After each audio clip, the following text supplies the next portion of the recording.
Hi, Roy here on my channel, Roy Reads Anything, which is about old books that are strange or interesting or weird in some way. And just going to tell you about a little trip I made in to look for such books. Not because I made any earth-shattering finds, but just because it was a nice little interlude, really.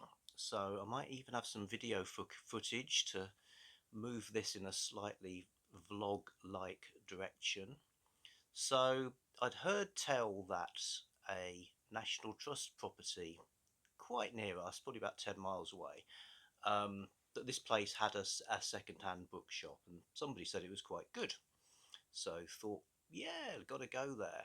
So for those that don't know, the National Trust in the UK is a charity that looks after vast swathes of countryside and also has various historic buildings, stately manors, to coin a phrase, and yes, you can pay to go and visit those sort of properties.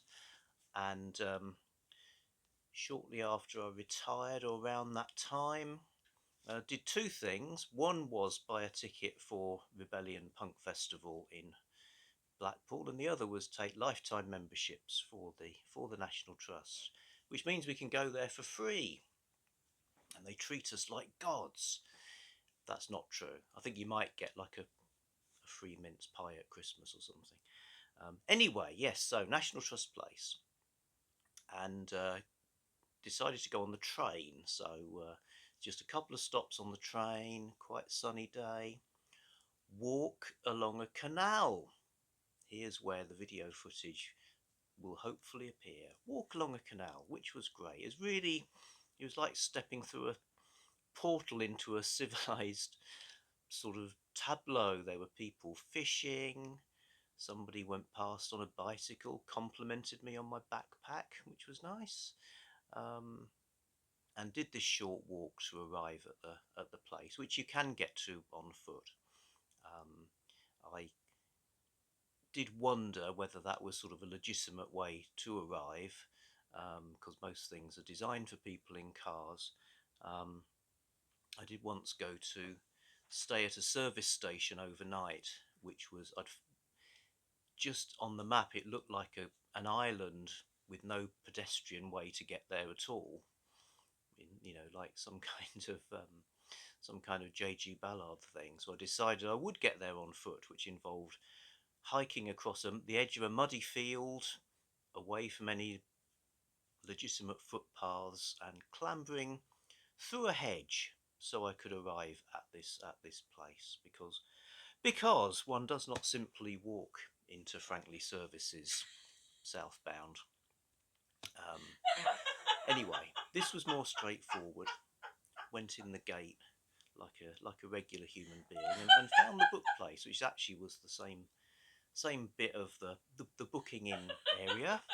And like I say, it wasn't knicker-droppingly fantastic in terms of finds, but I would say it was a bit better than your average charity shop, in that it at least had some things that were more than like 5 years old, such as this in the 50p bin, the greatest science fiction anthology ever published.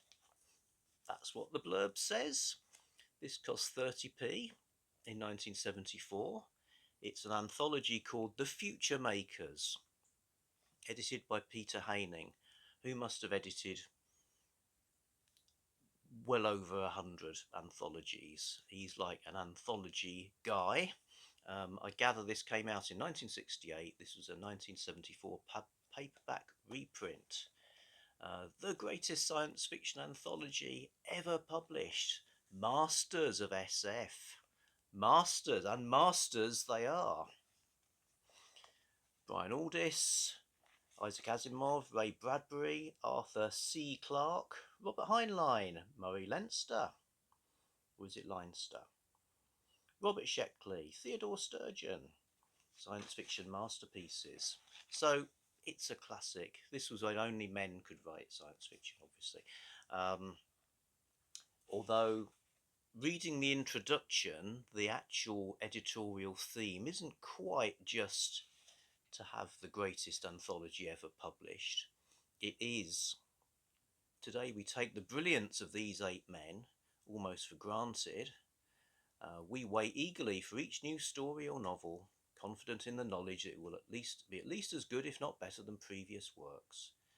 Um, but this is about, like all true craftsmen, they did go through a period of apprenticeship when their names meant very little to readers, and they worked industrially through the pages of small magazines and in the face of discouragingly small payments to develop and perfect styles which were eventually to earn them their worldwide acclaim. This anthology is an excursion back in time to those early years of the 8 men, a selection from the archives. So basically, it's early stuff by these dudes, which logically, if this is the greatest science fiction anthology ever published, meant their early stuff was their best stuff, and everything since then has been a bit of a disappointment. Anyway, yes, an anthology of early stuff that cost me 50p, so I was pleased with that. I also, very different, got Colin's Pocket Guide to British Birds, just because it's a lovely book. Look at this, look at the colour. I had to remove a horrible cellophane wrapper that's been protecting it all this time. The cellophane wrapper's taken all the hits, so now the colour of the dust jacket is revealed, and it's we're not like bird watchers or anything, but like anybody, you sometimes wonder, what was that? What was that?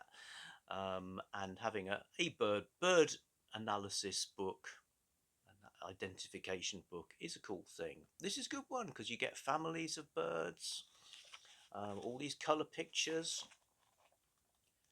There's a black and white section of the older birds, when birds were black and white. And various ways of of identifying the birds through things like their plumage or whatever. So it's a lovely, lovely thing. Look at these maps.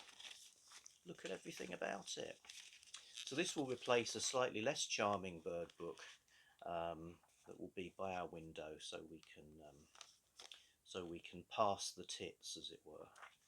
So pleased with that. Colin's Pocket Guide. Pocket? Yep, people had big pockets in those days, or perhaps they were bigger.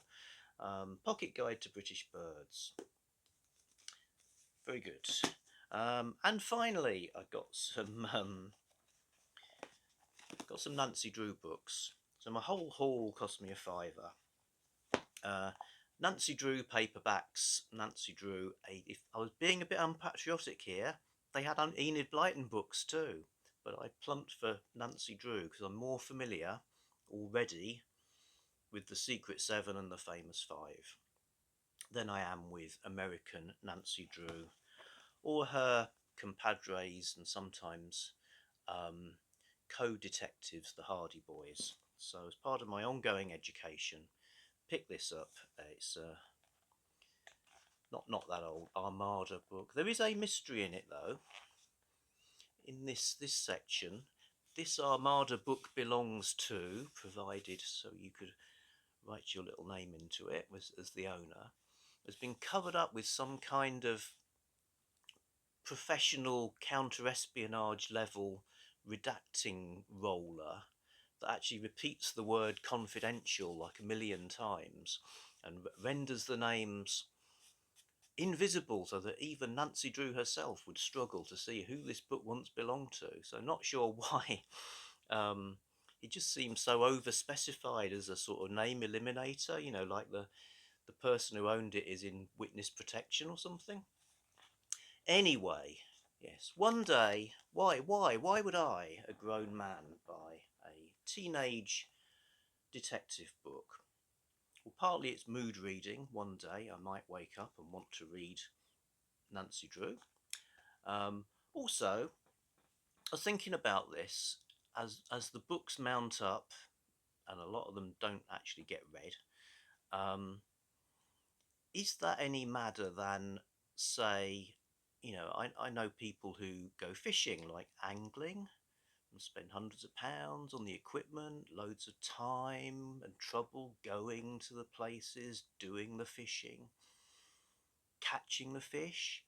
But so the cost of each fish must be astronomical if you looked at it as a sort of cost benefit compared to like buying fish from a fishmonger. And then some of them would just be thrown back anyway. So what's that all about? Obviously, it's about they enjoy the process. So what's wrong with that? Even if they took home every single fish they caught and eventually ate them all, they wouldn't exactly like have them in any kind of ultimate sense. Whatever happens, they will die alone, fishless. So that's why I'm buying this Nancy Drew book. If you don't like it, please feel free to use the comments box to explain why not. So that was my little trip. Very beautiful, beautiful place. There was cake in the courtyard and half timbered things and trees and stuff like that. So very good. Thanks for watching. I'll be back soon with something else.